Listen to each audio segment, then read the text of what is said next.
Welcome to Bike Week Radio Show. Powered by Geico. 15 minutes can save you 15% or more on motorcycle insurance.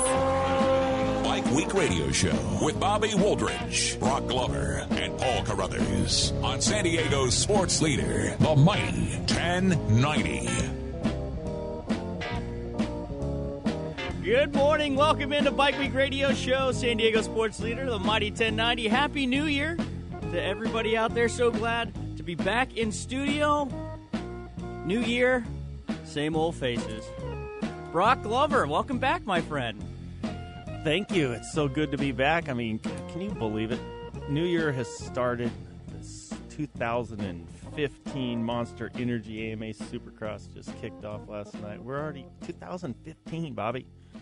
And awesome. you now get into that point where Broc Glover doesn't sleep for the next 6, 7, 8 months. Sleepless in just name a city. Yeah. That's Broc's turn. Yeah, any city but Seattle this year. We don't even go That's there right, this no year. Seattle. I heard some guys celebrating. I heard some of the truck drivers yesterday going, no Seattle, yay! Yeah, but they were talking about that trip that they have to run from Seattle to New Jersey and back to Las Vegas. But the problem is now it's just they moved it to Santa Clara, which is the new 49er stadium, which is supposed to be awesome, which is great. We're going there. But Still a long haul if you're it's driving. a long haul back and forth there. But, yeah, God, it's exciting. It's, yesterday was like, to me, it was weird. Some days are long, some days are short. You know how it is. Yeah. Yesterday was really long, and it got long for other people. I kept receiving text messages like, what's going on in the practice? What's going on this? And then it's like, okay, it's time for the races. What's taking so long? And it just seemed like, because we get there at 7:30, 8 in the morning, and we don't leave there until after midnight. So it's a really long day for our staff at Dunlop. But it's, it just seemed like I'm ready for the gate to drop. Can we get this thing started or what? And Scott Cox, good to see you. We were double dipping, my friend. I got to see you hang out with you all yesterday. All day, side by side, keeping each other warm. Yeah, I heard the Bike Week Radio Show crew was going just off. banging off interviews We over had there. premium real estate. I mean, we were like the first thing you looked at when you came into the pit area. Bam, there we were. Yeah, we were Legends and Heroes. partnered with our good with friends. Alex and Mike from Legends and Heroes. Man, they take care of us. Speaking of double dipping, for me it's kind of cool because Dunlop is now the presenting sponsor For of Legends and Heroes Tour, which is such a, it's hopefully a little influx of a little extra funds there for Alex can even elevate it's already a first class deal and it's a really neat history of the sport. They always do honor a legend at each event, and last night was none other than Jeff Ward. I mean, kind of who more deserving, the guy that you saw wheeling in a little Honda 50 on the On Any Sunday movie way back when, all the way, and spent his whole life living in Orange County, still does. And 1987 winner of the Anaheim Supercross, besides his multiple many championships and Hall of Fame accolades. So it was great. Really and, appropriate to have. Yeah, it was. It was really great. And we taped some incredible interviews that we'll get to. Danny LaPorte will definitely be heard from today. He was one of our favorite guests we were able to sit and talk with. So next segment we'll talk with him. And Jimmy Lewis, Scott Burnworth. I'm trying to think who else just off the top of my head we were able to sit and talk with. Dave Arnold. But one of the interviews you guys got, come on, how'd you guys pull this? What a way to Come cap on. our day, Bobby. I mean, we just finished with Dave Arnold, who reminded us he just retired from Honda after 40 years. And Dave Arnold was just, Broc, I mean, you probably worked with him at one point, but here's a guy that was endemic to Honda and Honda racing. He was years. he's Marty Smith's mechanic back when Marty Smith was dominating in this. Back when Marty Smith was Marty Smith. I mean, he was dominating, and Dave kind of, it was neat. I mean, Marty, to work. There's like in golf, if you get to work, be the caddy for a Tiger Woods or something, that's a pretty big time job. Phil Mickelson's caddy. If you get the bag of a big star, it's a big deal. Well, it's no different in motocross. I mean, Dave Arnold, he was the mechanic for Marty Smith, and Marty Smith was the first real teen idol. American Honda came in racing with the Elsinore. So Dave has been a stalwart of our sport all the way through, and he kind of disappeared for a little bit. He was, kind of doing a low key deal when he was working on the car side. Yeah, a little car side over at Honda for a while, and then he came back into motocross a few years back, and it's really great to see him. We get to share. I mean, we were in Europe together recently in the Motocross Nation. We get to share all of our old memories of this crazy stuff that happened, and he's a great guy. Todd Huffman was kind of filling in your absence, and Todd's a good one. Yep. So from Motocross Files and recently the Penton movie, and so Todd said, "Hey, Dave," and Dave came over. We got him on air, and we did a nice interview with him. And that was going to be our last interview for the afternoon. Next thing you know, he goes, "Hey, you see these two guys walking this way? There's a guy in a red Honda jacket. That's the head of HRC for like Global Motocross. Would you like to talk to him?" I said, "Oh, man." I mean, Bobby and I are quickly setting chairs back up, plugging equipment back together, and he came over and was pretty forthcoming with the things that he shared with us. Yeah, and I think we're going to do a little sound bite. I know his English wasn't the greatest, but we're going to do a sound bite, and we'll have Bobby translate anything we can. Yep. Or I'll try to translate. I've obviously dealt with a lot of broken English speakers, but more importantly, what he said. Mm-hmm. Yeah. And I've been saying Definitely for a while, and I've been saying some stuff about Honda for a while, and I'm not being negative. I'm just seeing my observation. I've been around the sport for 40-plus years, and I've never seen Honda in a place they've been in the last 5 or 10 years, and I just kind of questioned why they even continually raced motocross. They have phenomenal motorcycles, no question about it, but it just didn't seem like that passion that when I was a kid, when we talked about with Marty Smith and these eras, when they dominated with the David Bailey and Johnny O'Mara. Yeah, because we remember what it was like when they were really committed. Yeah, when Honda it. focuses on motocross, it's like everybody else like, uh-oh, here comes Honda.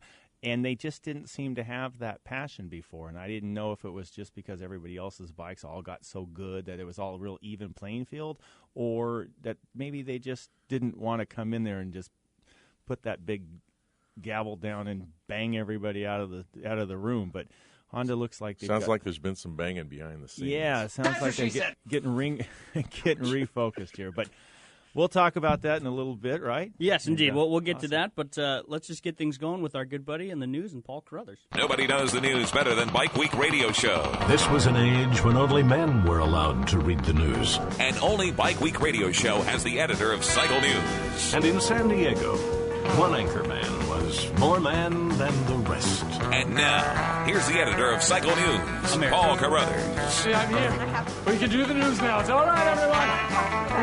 We can do the news. Hold on. Everyone, why are we all standing around? Let's go. He holds the title for life. Paul Carruthers. Good morning. How are you guys? Hey, Good. Paul. Paul was up there at Anaheim with us yesterday as well, and we gave Paul a chance to hit the snooze button a few times this morning.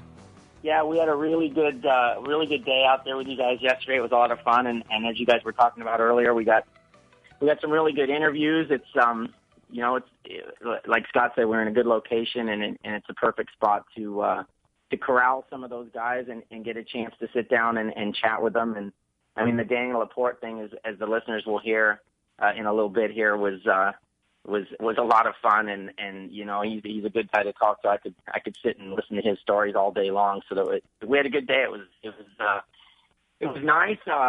It was a long day, like Broc said. Mine was as long as his, and I got in my car and jammed home as quickly as I could so I could watch it on TV, which I always enjoy. It's nice to have your own couch and your own bathroom and a little heat, but. And I also like to watch to see what the TV show's like. And I actually, last night's show was a good show. The race itself wasn't, overly exciting, but, you got to hand it to Ken Roxon. He came out, new bike, new team, and won Anaheim 1, which he also did last year. Last year's obviously was a surprise. I don't think you would have gotten too many takers to bet against him, having a good result this year, since he's had that year under his belt and performed so well last year with, I think, 2 or 3 wins. Yeah, 2 wins last year, and this was his 3rd AMA Supercross victory. I think this one was obviously it was all about Roxon because he did so well, but then I think, Broc and I were talking a little bit off air this morning, and, the other news is just that some guys that you didn't expect to have bad nights ended up having bad nights. Eli Tomac was fast from the very first time they turned a wheel on the dirt there at Anaheim in the morning, and he stayed fast throughout the night. And then main event, just Broc can explain it a little bit here in a minute, but it's just I don't know. I don't know whether he wants it too bad or he just gets too fired up for that first race, but it's. The thing is, I think, in putting myself inside those guys a little bit, I think it must be difficult because you go into Anaheim, there's so much hype, there's so much attention drawn to it, And I think it's probably difficult for some of those guys to realize, you know what, this is really just another race. It's no different than Atlanta in a month or 2 months. It's no different than Daytona. It's no different than any other race. I mean, we still got to get out of here with good points and move on and think about a championship. But again, I think it's probably difficult for some of those guys to think that way. And it just looked like to me, and Broc, we can talk a little bit in a second, but it just looked to me like he was, I don't know if impatient's the word or overly excited, but, you know, he seemed to have everything going his way. And then in the main event, things didn't go his way. So he ended up 20th. Davey Millsap's kind of the same deal, had a couple of falls and ended up 19th. And, it was just, Chad Reed ended up 10th. I saw on Twitter this morning that he had some kind of issue. I don't know whether it was with his bike or what, but he didn't really say what it was, but just that there was something wrong. What was it? Brock's over there mouthing. Brock's over there mouthing on his breath. Tires. I'm teasing. I was going to mention that, but I didn't want to provide him any more fodder over there. Hey, we're here to stir the fodder. No, exactly. So anyways, it was. I thought the race was about. I thought the race was about Roczen, Jason Anderson, who got second. 450 class rookie coming up from 250s, and Trey Canard, who I thought rode really well, didn't get a good start, charged and passed all the guys he needed to pass. Kind of made a statement that he's a guy that I think, is going to be there for the whole season. Dungey just looked like normal Dungey.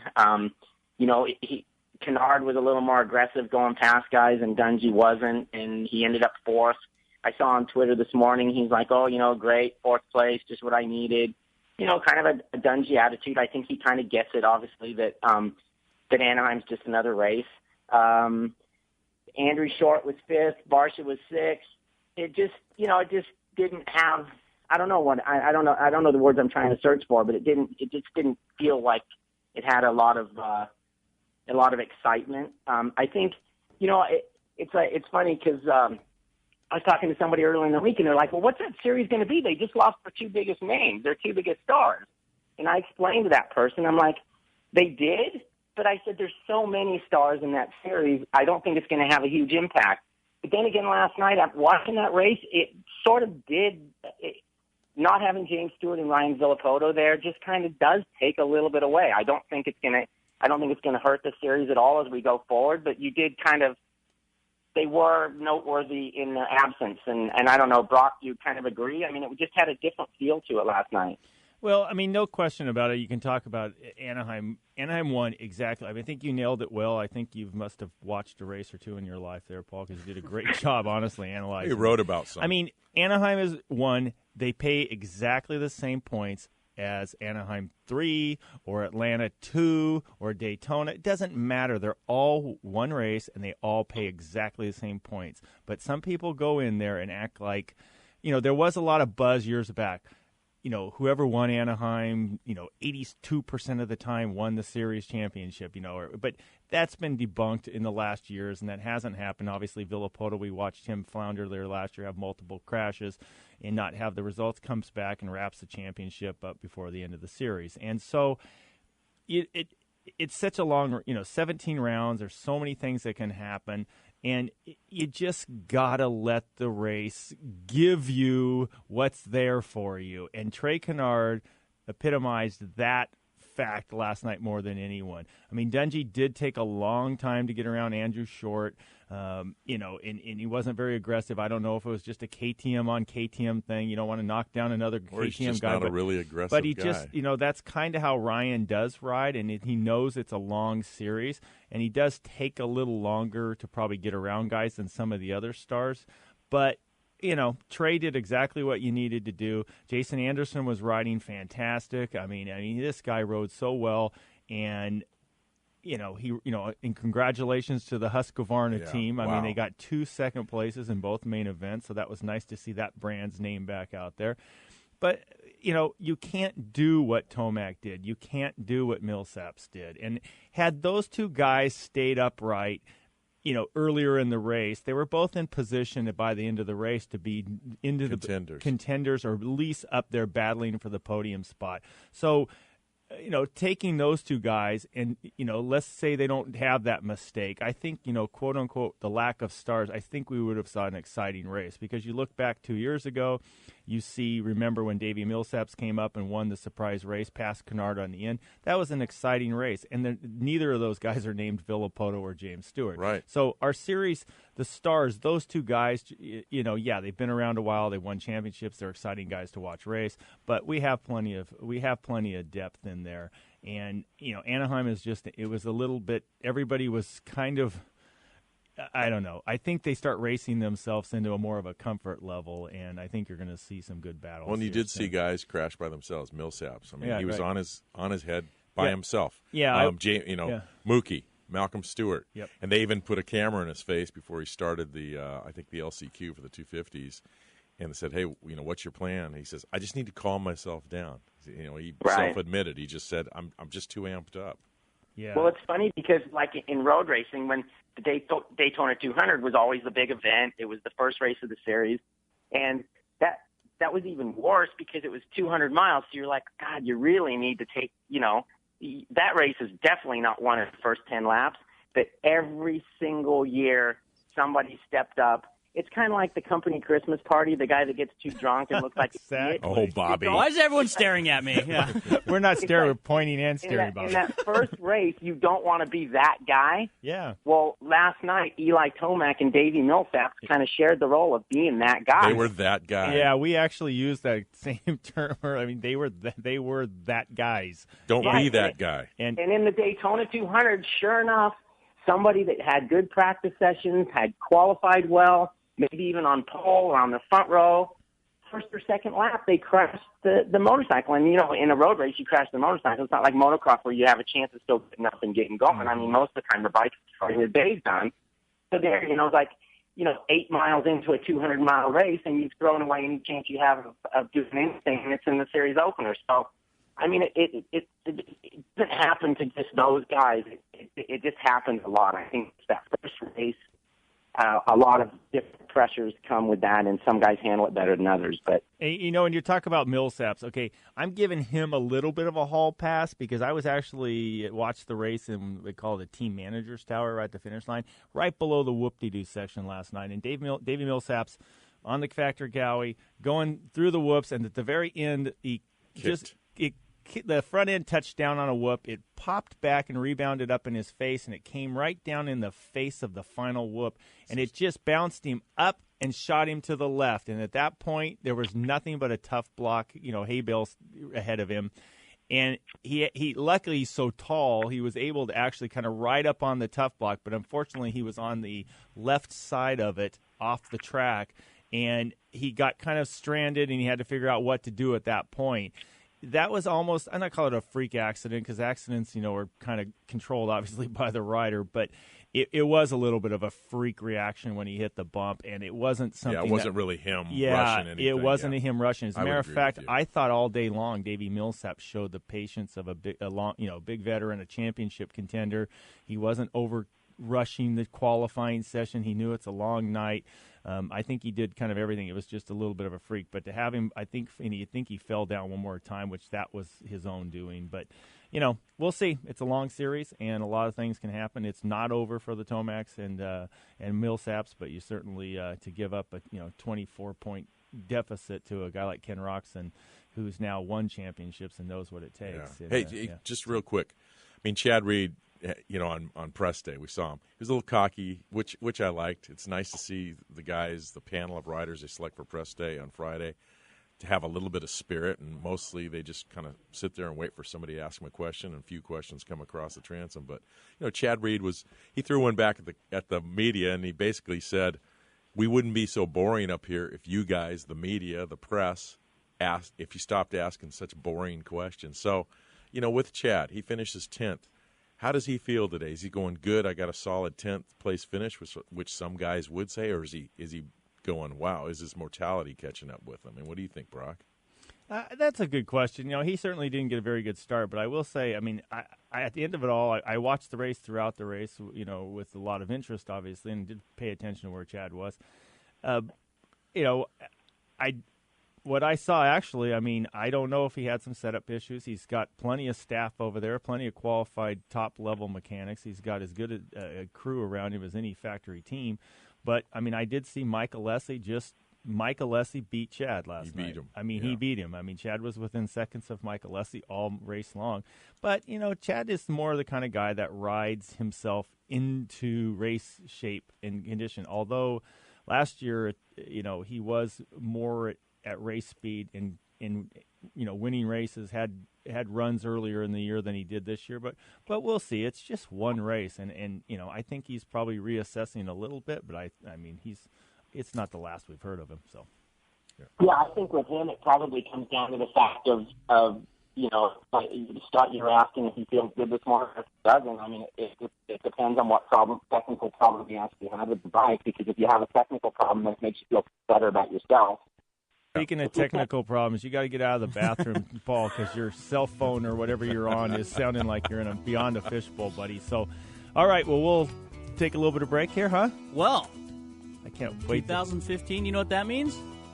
What? New sponsor. New underwear, finally? You clean your underwear. I don't know. Just because you and I were on break and hitting the ski slopes and hanging out in Idaho, Brock, doesn't mean the entire Bike Week staff was on We're vacation. still hard at work here. You got off the golf course, honestly. I got to do off. something? No, I was golfing. Oh, okay, good. I wasn't the one working hard. Oh, behind-the-scenes crew. Yes, our sales staff. Okay. Pat Osborne, closing deals, bringing on a new sponsor here on Bike Week Radio Show, and we welcome them with open arms. So excited to partner with Toyota Carlsbad. Carlsbad. You mean that Carlsbad. town? You mean that city that has that world famous motocross track, but it's no longer there. But the famous Carlsbad race. So are they close to where that is? Right down the street, just over by the freeway there. Toyota Carlsbad. Right Absolutely, right off the 5 freeway. Car Country Carlsbad. Cannon Drive. What a Cannon fit! Road. What a fit! I mean, Toyota. Clearly, as we saw at Anaheim yesterday, Toyota is endemic to Supercross in this day. Toyota has been supporting Supercross. I mean, I remember getting trucks when we were on Yamaha. Toyota is the name, and I mean, they have been around Supercross nonstop since they've been there as long as Dunlop, I think. And they have those snappy Toyota Carlsbad jingle at the end. Thank goodness they didn't hire me to sing the jingle part of it. I think they're going to. Is that an audition tape? I think we need to produce them. What would you get if you had your choice and your pick of the Toyota Carlsbad Tundra lot? Would you get a Tundra? Get myself a Tundra. I could use a truck right now. Yeah, I think so. Buddy. Everybody needs a truck. You'd look good in the new one. Well, that new Tundra is nice. And they have tons of Toyota Tundras, new, used. Just go check them out, Toyota Carlsbad. And so, once again, so excited to have them on board for Bike Week Radio Show heading into 2015. But when we come back, Danny LaPorte, taped with him yesterday up at Anaheim. Incredible interview, lots of stories. Very funny cat. Everybody on Bike Week better watch their seat, because if he wants one, he can have a seat. I don't know, someone might have to get pushed out. I have known Danny so long, and despite the let Brock by, he and I have remained friends, and he never held that against me. I've never held that. I mean, we have been friends since the mid-'70s, and we just got back from our trip in Italy, together. Transborgaro. We had so much fun over there. And he said some stories. Don't worry. Oh my He told us some Brock stories. And how about Danny? We got some of them we can even put on air. We got a good laugh too, because when Villapoto chose, I'm going to go over and become first American to win the world championship, first try, and everybody's like, wait a minute, excuse us. There's a lot of guys that have, but LaPorte, first season over to Europe, wins his world championship, and he about 2 weeks away from being the first American ever to win a world championship. We'll talk to him when he gets back. Danny LaPorte next, coming up right here, Bike Week Radio Show, San Diego Sports Leader, Mighty 1090. Here's an idea. Bear with me. You could save quite a bit of money just by switching your motorcycle insurance to Geico. Piles of it, in fact. But there may not be a lot of room on your bike for all that extra cash. So I had somewhat of an idea. You could get one of those nifty little sidecars, pile it up with all that money you just saved, and merrily drive on your way. It's just a thought. Just off the top of my head. Call Geico today for a free motorcycle rate quote. Geico, saving people money on more than just car insurance. Russ Brown Motorcycle Attorneys are the real deal. Russ Brown Motorcycle Attorneys. Their entire practice is dedicated to representing motorcyclists. As riders themselves, they understand why you ride, the issues you face, and the motorcycle culture. For over 30 years, Russ Brown and his partner Chuck Coro have been helping injured motorcyclists and their families get the care and compensation they deserve. Russ Brown Motorcycle Attorneys also created BAM. BAM! A nationwide buddy system of over 2 million riders helping riders in the event of a roadside emergency. BAM offers free legal advice, and thanks to Russ Brown, they have staff on hand to take your call 24/7, 365 days a year. Imagine a real person answering the phone 24/7. Just call 1-800-4BIKERS for more information and to get your BAM card today. If you go down, call Russ Brown. 1-800-4BIKERS and online at russbrown.com. You sent us a letter telling us how excited you were about the Toyotathon right now at Toyota Carlsbad. That's right. I guess my excitement just leapt off the page. Well, we wanted you to read the letter on the air, but... But what? Read the part. The Toyotathon at Toyota Carlsbad is on right now, with almost 1,000 cars to choose from. Okay, I'm going to have to stop you. Too much. Not enough. You'll get very excited with huge savings at Toyota Carlsbad's Toyotathon. Lease a new Corolla today for just $129 a month. Call 855-315-4446. Toyota Carlsbad. January 5th. This is Bike Week Radio Show with Bobby Wooldridge, Broc Glover, and Paul Carruthers on San Diego's sports leader, the mighty 1090. Welcome back, Bike Week Radio Show, San Diego sports leader, mighty 1090. If you missed any of the 2014 shows, shame on you, because we had a heck of a best of show last Sunday. It's so good we should play it every year. I'll tell you where you can find it any time of the year. BikeWeekRadioshow.com or on iTunes. It really was a fun show to look back and be like, oh my goodness, that was a fun interview. We had a lot of people stop by the booth today and give us an accolade because they listened to the show. And you know what else is a go-to thing?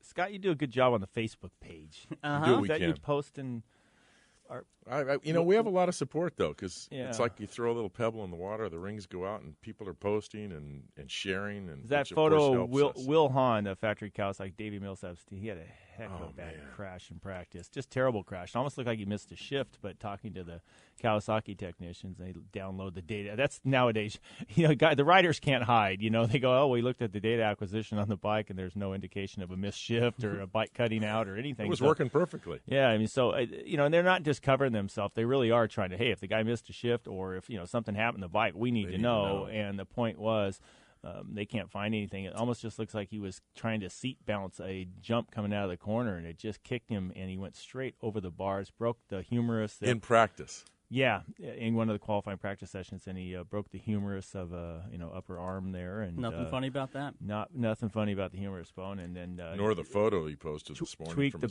his back pretty badly again too, and I don't know if there's any. Yeah, but so he tweeted a photo of himself out there. So we have to go to the Bike Week Radio Show Facebook page. Check out that photo. Will Hahn laying in the hospital. Looks like no fun at all. Well, I'm calling the shot for Danny LaPorte because we interviewed him yesterday. Like we said. First interview of 2015, and I think this will make it into the best of show. It's got to beat out every interview we do for the next 350-some-odd days till the end of the year. It'll be right in I there. think this will make it, and so I'm calling the shot, wire to wire. Danny LaPorte will be in the 2015. It was that good of an interview, and so let's just jump into it. Here's our interview yesterday with Danny LaPorte. So, Danny, Supercross. Well, it's kind of a tradition since I live in western part of L.A. It's not far. It's 40 minutes, Anaheim. The slums. And besides, I work with FMF Racing.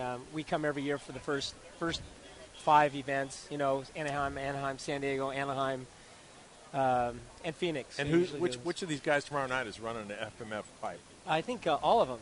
Every one of them. Yeah. No, wow. we got so many guys.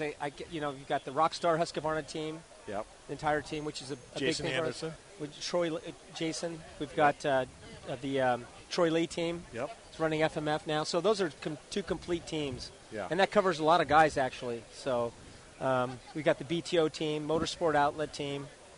We've got the JGR team. So I think everybody kind of knows most of the guys that are on those teams. I can't even name them all. Yeah. I lose track of all the guys on the team. What's your role there at FMF? Do they pay you just to be Danny LaPorte? Yeah, that's Cool. about it, really. Right, that's a pretty good gig. No, it's really. And I'm really. why shouldn't it? And it's easy for him to be Danny LaPorte. Yeah. No, I mean, after I quit, I moved back from Europe in '97, and Don said, "Yeah, go to work for us." So I went right in. He gave me an office, and we started developing teams, deals together. Like our first Honda effort, '97, '98, '99, and 2000. Because I said, I walked in, and I think within a week, Honda had called me and said, "Hey, you guys like to have a team?" So I went to Don and said, "Do you want to have a motocross team?" He goes, "Yeah, let's give it a try for a few years." Right. So that was it. That started. And was that factory Honda? Or which team? The was factory it? Honda. It was We the had. factory Honda Yeah, the team. 125 part of the team. They kind of put it out And you outside, retired. out of the I mean, house. when you at that time. retired, what form of motorcycle competition were you involved in? Oh, now that's a whole other topic. Yeah. No, I'd been living in Europe before I moved back because I'd gone there. I'd started racing rallies in Africa. And I was with you on the first and one. you were with me on the first, Scott, in Morocco. That kind of gave me the first taste of it in 88 or 88, 87. We found a shampoo sponsor, Yeah, a French company. Bolton. Yeah, and I'm a motocross guy. I always thought it'd been kind of neat to do some Run a off-road rally. riding after I quit motocross, and that was about the end of my career, 86, when I 10 years of motocross, you're completely wiped out, or tired of it, or hurt, should be, or should both. Be. Yeah, And both. but I always had ideas to do something off-road too, and that opportunity came by, and I didn't really know a lot of guys in the off-road community, so I called Scott Harden. I knew Scott. Right. I go, "Hey Scott, I knew he was one of the greatest off-road riders at the time. I go, "We've got some money to go do a rally in Yeah, you Morocco." want to go do it? And he goes, "Yeah." And I go, "But we need a guy also can drive a car." Drove a but that's vehicle? later on. And so that's how Scott Cox, 'cause obviously they're good friends, Scott and Harden and Scott Cox. So we Look all at kind that. of I was hired Yeah. to drive in a rally, just for the record. Nice. Oh yeah, he was one of our support crew. Oh, and what support? And but anyway, so we got Dan Smith. Dan Smith, Scott Harden, and myself was the motorcycle team, and Riding Scott, Husqvarnas. right? And Scott or you calls Malcolm Smith and says, "Okay, we want to come do a rally." So they put money together for a complete American team, Wow. motorcycle and car, and they And paid for everything. Malcolm being Malcolm. I The tell you, you gotta shampoo love- company. Yeah, Shampoo company, yeah. Well, it's a men's shampoo company. Yeah, it was perfect because it was the kind of shampoo you put in and massage it in so you don't lose your hair. Oh, okay. So it's about the time when you're But 30 it was when you weird. start eating that I stuff. tried it. Well, they actually had samples for us on the rally. It was like, it never Yeah. really lathered up. It was just like, I know there's something in my hair, but I'm not sure this is really shampoo. Yeah, you never know about those. I'm not denigrating the product, but we had quite a It was called Full 10. Full 10. Yeah. FOLTENE. But it was amazing, really, because it was like the first experience. We're thrown in a rally in '87 in Morocco, so we don't know anything about. But it was European an adventure off-road even race. before we went there. Just we're in getting Paris there for was a an few adventure. days. Then they gave us this rental car, and we drove it down to the south of France for the prologue and stuff. And then we got on a boat. We went on this boat for a day or two to get over to Tangier, Morocco. And I will never forget this riders meeting. As we rolled off of the boat to gather everybody around, and I'm thinking, okay, they're going to give us some traveler's tips here. The main thing was, hey, if you hit anybody, don't stop. That was the takeaway. It's like, you're going to be involved in the rally here. If you hit anybody, do not stop. So what was that? Yeah, what was funny. that rally actually like when you did it? Coming from your background, and then you'd never done one before. Was it? Oh. Did you think it was easy, or was it scary, or Well, what? it's really, you're from motocross to. In fact, I hadn't even ridden a Baja event. Right. I just went over and started doing a rally in North Africa. I always wanted to try to do a rally Right. because I thought the idea, the concept was really cool, and Dakar and all those things there was actually a business in it. So I thought, well, maybe I can do something down that way, So yeah, I mean, the course itself was going from motocross top speed. You go 70, but it's for just a second or two. You're going from 30 to 60, 70 constantly all day long, and now you're going from average of 40 or 50 to 100 all day long. On so a motorcycle that weighs... Yeah, a lightweight bike that's, you're going down the trail and things going left and right. with a bunch of gas, because now you need 12 gallons of gas. A lot of those bikes weren't 12. Those in Oh, Dakar. That was but Dakar. in okay. Morocco, I think they used like about 6, 8, Yeah, about 8 gallons. The tank in the you had back, the saddle tank. Or but the seat anyway, tank. believe me, it's a bomb. I mean, you're going 70 all day long. Anyway, I make a long story short, my event stopped. I was going down this canyon, it looked like a mini Grand Canyon on a side road, right? So you're just coming down a trail. It's like a cliff big enough for just a car or truck to pass. Stone wall. Built by the 12 apostles. Yeah, exactly. And so I was coming down in this canyon, and I drifted, and I clipped that little stone wall that was clipped. It's a LaPorte clip. Okay, it was It's more not than like a our clip. clips. Because anyway, I tumbled. I landed at the bottom of this canyon. I can't believe I wasn't really hurt or didn't fly off the side. It was towards the end of the canyon where it flattened out into the wash, and I ran to look for my bike, and the front wheel wasn't on it. The forks were wrapped underneath the bike, and it was just the bike was in pieces. It was the wheel was pretzeled. It was done, So I hung out there and that watched night at the whole bivouac. The whole rally, yeah, everyone's looking for me all day. Yeah. Every car goes by me all day. They stop, are you okay? The trucks, the assistant, the race. I watched 800 cars and vehicles go by. And then I kept saying, yeah, I'm okay. But at the end, I missed the... Nobody stopped. Nobody stopped. So the whole rally went by. So you were no longer okay. Yeah, so I was hiding up under these Very not okay. I was hiding up under these rocks because it was rainy that day. Yeah. Kind of rainstorms came through, and the wash filled up full of water, and I was hiding up underneath this cove under the rock. And finally I'll never forget, it was a French dump truck called a Berlinger came by with some Moroccans playing. I see this, coming. I hear this music coming down the trail. And this truck was literally 1938, it must have been. Yeah. And they were really nice. We threw the bike in the back of the dump truck. The bits and pieces that made up his bike. And we only had like 50 miles to go to the finish, or maybe 80 or something like that. But it took like 2 days because every village he was stopped. gone. We went to the bivouac. We had these communal bivouac tents at night. No LaPorte. I think for 2 nights. No LaPorte. Yeah, so I was hanging out with these Moroccans, and we'd stop in villages and just hang out with people. Like we couldn't communicate at all. And I couldn't be more thankful. They knew where I had to go. I showed them the map. They, okay, well, we're you were getting kind there. of dressed provocatively, wearing rally gear. So every time we eat, I'd give them something out of my fanny pack, like one of those McDonald's compasses I used to carry for giveaway.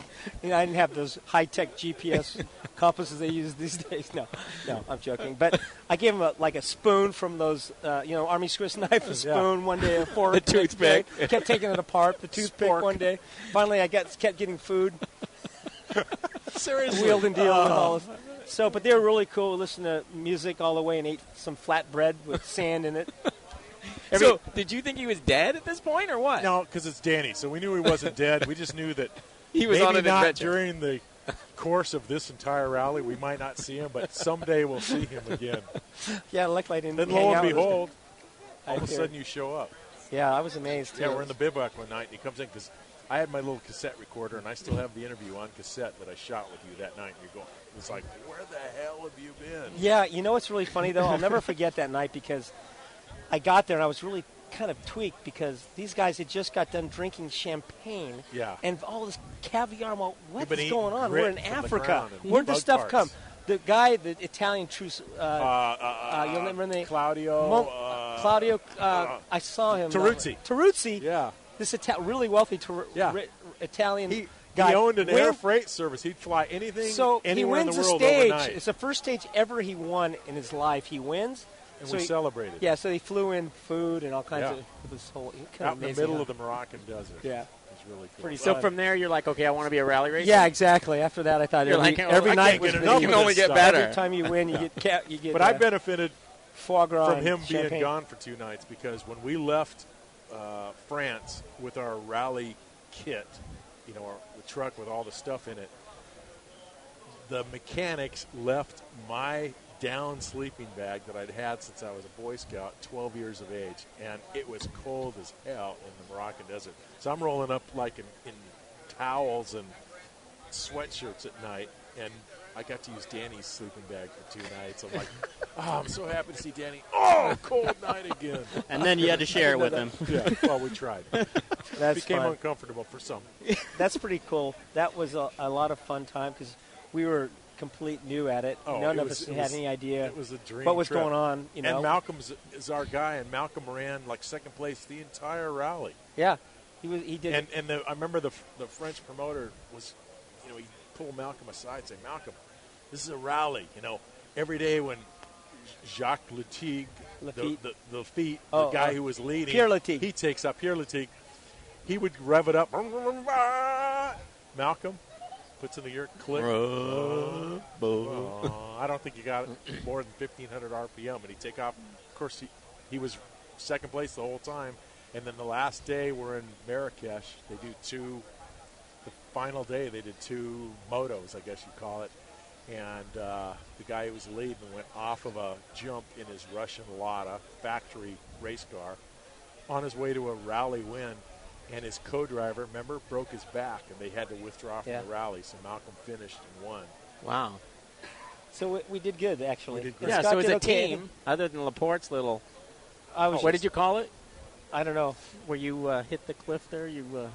Nicked. I just skimmed it. I just skimmed it. it. Yeah, I just skimmed it. I hit my fork leg a little bit. Just nicked it. That's funny. I'm so embarrassed about it. So how many years after that were you a full-on Dakar guy? I not until the first rally, which was 91 was the first year I got to ride a rally. And it took 3 or 4 years. It's really hard because at that time they had, you think about it, they had all Chesterfield, Lucky, Marlboro, Rothmans. BMW in the motorcycle had a full team, and so there was a lot of money, and so all these teams were very tight. And to try to a motocross racer trying to get on, they'll laugh at you. They go, an inexperienced motocrosser from America.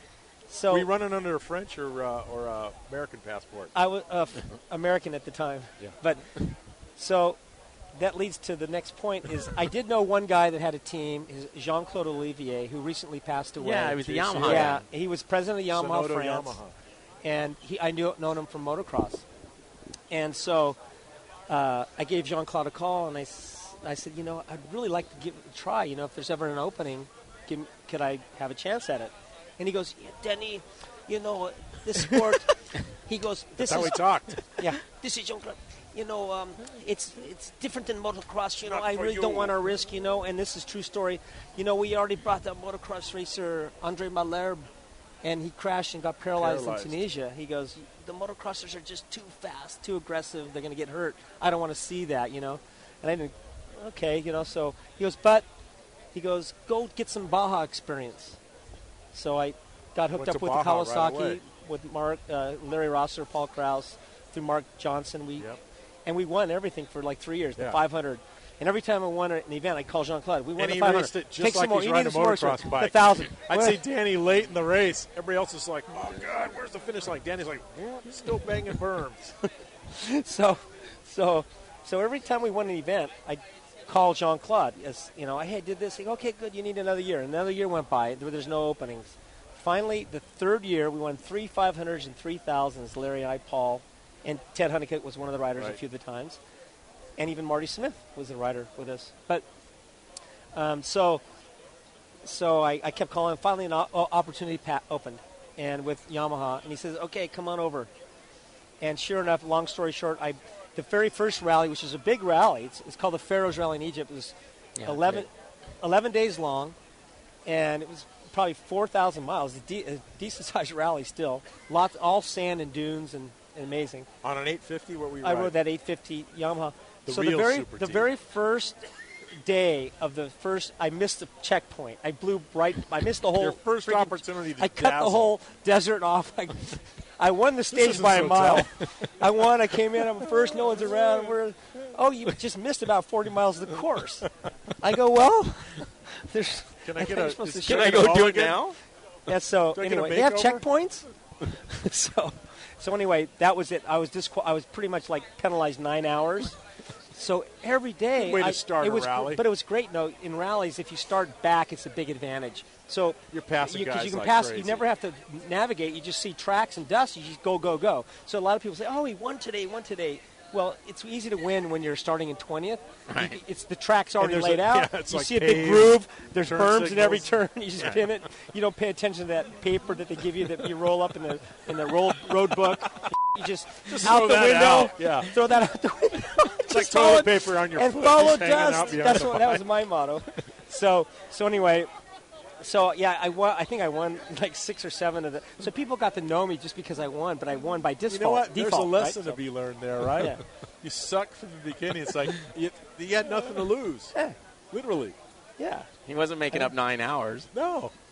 No, I know. You have nothing to lose. You But you're winning the hearts and minds of people who appreciated that. That's what I thought, So from I there got that you were right accepted. Away. And you get there, you won the stage. Yeah. It's like It's they a big pump it deal. up. I'm all, I did. You're still 8 hours and 50 minutes behind, but you won this stage. Monsieur Laporte, you won the first American that ever won the stage.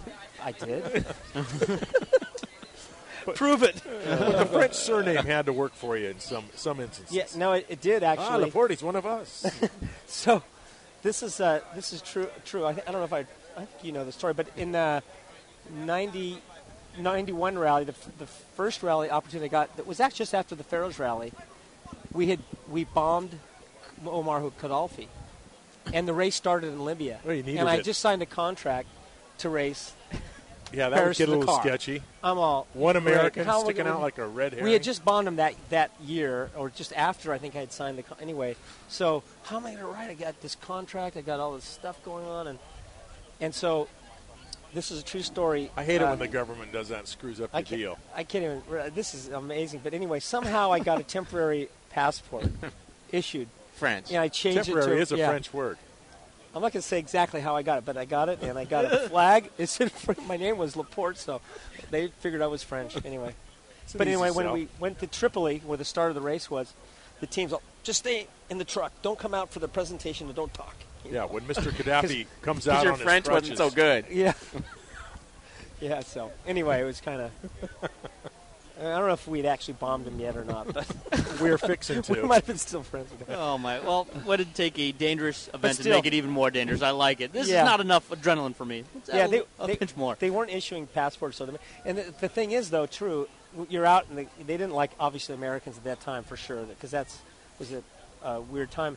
And Especially so those if who you're, cut if you're riding around in North Africa, you'll see some military trucks, and you don't know if they have to do with the race or there's some...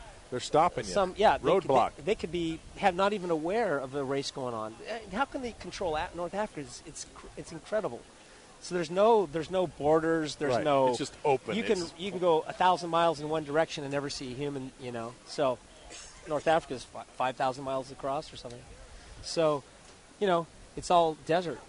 And one year actually, I'd come up to these guys and I had a little French flag on the side of the bike, so it kind of helps, because they look at everything and they just kind of wave you on. So it happened a few times, and these guys, they have white things wrapped around their heads with rocket launchers, so usually yeah, turbans, rocket launchers, but they jump out. I got a photo of myself with one time with the guy. What was that button for? Exactly. It's a big old, just a stream going off. No, I think it was some kind of Russian machine gun. So, Danny, Supercross experience for you? How many Supercrosses have you participated in? Before I left to Europe, I raced 6 years in America, but I only raced 5 seasons because I was hurt one of the seasons. I crashed and dislocated my wrist. And when I first started riding with Honda at the beginning of the season, actually, then I finally got going at the end of the year, but I missed the entire Supercross season. So I raced 5 seasons a year, and so I raced, and then it was about 12 to 14 events a year. So not really a lot, actually. Did you enjoy them? Not really.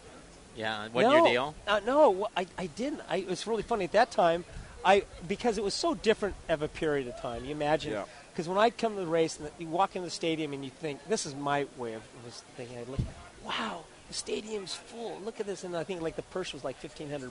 I just couldn't doing the math. Like, yeah, how I does couldn't this do the work? math, and what the bonus was paying from the factories, and what all your bonuses combined. You just go, this isn't right, and they're asking us to do this. What jump like 40-foot double, whatever. And You're like, and then they were building them like there were no down, round, face, shovels. No, those words didn't exist. They were like jumps that if you didn't make it, you'd hit a wall. Right. You're up 30 feet, in the air, and you're looking at a wall. Peak. And there's no downside to it. You're just landed it perfect or you'd flat land it. So it was also risky in a different way. Quite challenging. Yeah. So at that time, I was in my mind, I was thinking, man, it was something I had. I really raced I wanted to race motocross. That's what my dream was. And believe me, today I think it's great what the guys do, in Supercross. Watching them, that's why I'm here tonight to watch it. That's amazing. But anyway, that's kind of. Well, Danny, we appreciate you cutting out some time for us. Over 20 minutes. I think we could have him for like 4 hours. I think we could have him as an every Sunday co-host, I think so. Paul. No one can talk more than Broc. I think so. Oh, God, you do have that right. Well, yeah. Hey, where's Broc? Hey, edit that out. He knows it. We're on the same line. I've told him myself. I said, there's only you guys one were guy just that hanging talks out? more than I can. You're over there at Transburgaro with Broc. That was like a life-changing experience for him, especially getting swindled by the guy who tried to get, his jerseys, gloves, whatever. Buy two bottles of wine. And then Broc was grief-ridden when he came home until he researched the guy had a $2 bottle of wine. Broc's like carrying it and paying extra. Gets home, puts it in his little wine cooler. Yeah,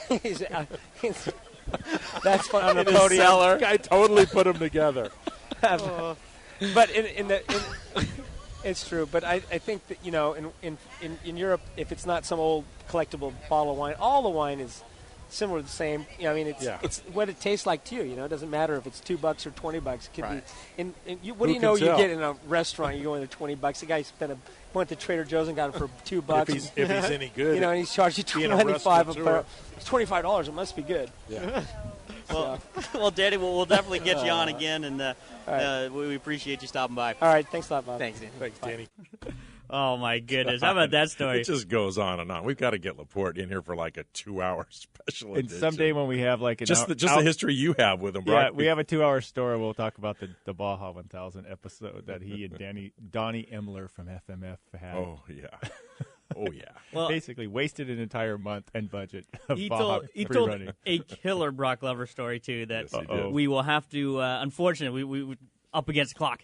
But, always up against that stinking clock. Which I'm sure Broc planned that way. Broc goes, I'm going to stretch the news, and so we don't have to get in that Danny LaPorte Broc Glover story. It's really meaty, too. Exactly. Mm-hmm. And so we'll post that full interview up on bikeweekradioshow.com archive a little bit later. But speaking of meat, not too often you get to meet and talk to and interview the head of HRC Racing at Honda's Racing Division, head of motocross racing, and Bike Week Radio staff pulled it off. Yes, we did. And so we'll play some... With an assist. We have to give a high five to Todd Huffman and Dave Arnold. And so we're going to play some snippets of that. Broc Glover will translate as well, and we're going to get into that next. But once again, huge shout-out to our friends at Russ Brown Motorcycle Attorneys. They're back for 2015, and we can never have enough lawyers and support on this crew, especially... What, with the potty mouths? With the potty mouths and with... just your general behavior. So, very excited to be partnered once again with Russ Brown Motorcycle Attorneys. And again, here's a helpful writing hint from them. Russ Brown Motorcycle Attorneys have been representing riders for decades. And here's Chuck Coro from Russ Brown Motorcycle Attorneys to provide you with a helpful writing hint. California requires minimum motor vehicle coverage of $15,000 for bodily injury and $5,000 for property damage. If you are stopped without insurance, you could have your license suspended and your vehicle impounded. This coverage applies to injuries and property damage you cause to others. However, minimal coverage oftentimes is not enough. Check into higher limits to protect yourself. This helpful hint was brought to you by Russ Brown Motorcycle Attorneys at 1-800-4BIKERS or online at russbrown.com. Here's an idea. Bear with me. You could save quite a bit of money just by switching your motorcycle insurance to Geico. Piles of it, in fact. But there may not be a lot of room on your bike for all that extra cash. So I had somewhat of an idea. You could get one of those nifty little sidecars, pile it up with all that money you just saved, and merrily drive on your way. It's just a thought. Just off the top of my head. Call Geico today for a free motorcycle rate quote. Geico, saving people money on more than just car insurance. You sent us a letter telling us how excited you were about the Toyotathon right now at Toyota Carlsbad. That's right. I guess my excitement just leapt off the page. Well, we wanted you to read the letter on the air, but... But what? Read the part. The Toyotathon at Toyota Carlsbad is on right now, with almost 1,000 cars to choose from. Okay, I'm going to have to stop you. Too much. Not enough. You'll get very excited with huge savings at Toyota Carlsbad's Toyotathon. Lease a new Corolla today for just $129 a month. Call 855-315-4446. Toyota Carlsbad. January 5th. Russ Brown Motorcycle Attorneys are the real deal. Russ Brown Motorcycle Attorneys. Their entire practice is dedicated to representing motorcyclists. As riders themselves, they understand why you ride, the issues you face, and the motorcycle culture. For over 30 years, Russ Brown and his partner Chuck Coro have been helping injured motorcyclists and their families get the care and compensation they deserve. Russ Brown Motorcycle Attorneys also created BAM. BAM! A nationwide buddy system of over 2 million riders helping riders in the event of a roadside emergency. BAM offers free legal advice, and thanks to Russ Brown, they have staff on hand to take your call 24/7, 365 days a year. Imagine a real person answering the phone 24/7. Just call 1-800-4BIKERS for more information and to get your BAM card today. If you go down, call Russ Brown. 1-800-4BIKERS and online at russbrown.com. This is Bike Week Radio Show with Bobby Wooldridge, Broc Glover, and Paul Carruthers on San Diego's sports leader, the mighty 1090. Welcome back, Bike Week Radio Show, San Diego sports leader, mighty 1090. And yesterday up at Anaheim, Supercross, first one of the year. Very exciting, a lot of buzz, and we were able to snag an interview with Kei Inomoto. And Brock, I know, is upset that he missed out on that, but we just played the clips for him, and he wants to hop in on it. I am. I mean, you know, Mr. Inomoto is the head of Honda Racing Corporation, which is HRC for us insiders. You know, Honda, this is a big deal. And I have been saying for a while, I mean, I grew up in the era where Honda was they were the team. I wanted to be on Team Honda. I totally admit that was my dream, to be on Team Honda. And they dominated anytime they wanted to, basically. And in the last 10 or 15, 20 years, since the Ricky Carmichael era left, they just, to me, I almost question why they're there. It's like HRC's not really that involved. All the development has to come out of American Honda. They don't seem like they're really attempting to win and dominate like they used to. They seem like as long as they're in the arena, they've got a bike out there, they got some motorcycles out there, they're okay with that. And, you know, their production motorcycles are great, but I'm just talking about hardcore racing. It just doesn't seem like they're almost being politically correct racing. And it's just, to me, I'm just when I go race, I want to win. And it's just, I just wondered if they they still had the passion they once had. That's my question. So I think we get our question answered here. Before 1991, continued to race bike. Yes. HRC bike. But about 20 years, not so much continued to good bike. So there, he says right there, since 1991, they made the HRC bike. But, you know, since then, not so much continued. In other words, we didn't really continue to develop the bike. We really didn't. And he's admitting for 20 years they really haven't had. And their form, when HRC says we're going to develop something, it's like beyond what we can imagine. It's HRC, Honda Racing Corp. That's their racing division. So, and he continues to kind of add to it. Take it away. Team Honda is more than 10 years no title. We need win because we continue to do more good hardware, machine tuning, and join American Honda. We want to show more exciting racing. Then we come back Supercross in USA. So he wants to show more exciting racing. They have not had titles in more than 10 years. I mean, they've had Geico Honda's won some of the support classes, but they haven't won the main Supercross title. And Honda was used to winning that with regularity. I mean, the Rick Johnson eras, the Jeff Stanton eras, the John Michelle Bales, the Jeremy McGrath, they dominated for years and years and years, and they have really, it's been 10-year dry spell. He alluded during the interview and our conversation with him, he did allude to Jeff Stanton, to Rick Johnson, to that era that you were right in it. I was an observer pretty up close. And I don't know if they got complacent, because when I rode for Yamaha and the Bob Hannas and myself and we were winning a lot of titles, Yamaha, to me, did get a little complacent. They got kind of used to winning all these titles. And then all of a sudden Honda came in. They got tired of seeing Yamaha win, and nobody won for many decades there but Honda. So it was exciting to hear Mr. Inomoto talk about that Honda, Honda appears to be refocused, especially the HRC portion, which is really, really important to us racing fans, because Honda Racing, HRC Corp, that's the one that makes stuff happen on the racetrack. Very cool. And so we had a full interview with him that we will post on BikeWeekRadioShow.com. And the cool thing is he does bring up and talk about, Mr. Inomoto does talk about Europe. And with the hiring, I mean, they just came and got Gunter Paulin, who just dominated the Motocross of Nations, won both of his motos, helped bring the French team to the title.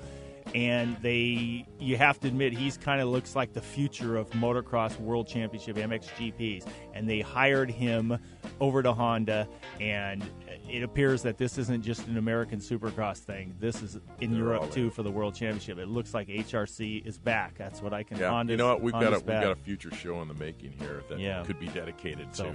I'm pumped. HRC. I'm pumped. I want to see the passion back from all the teams. And that means Honda included. So.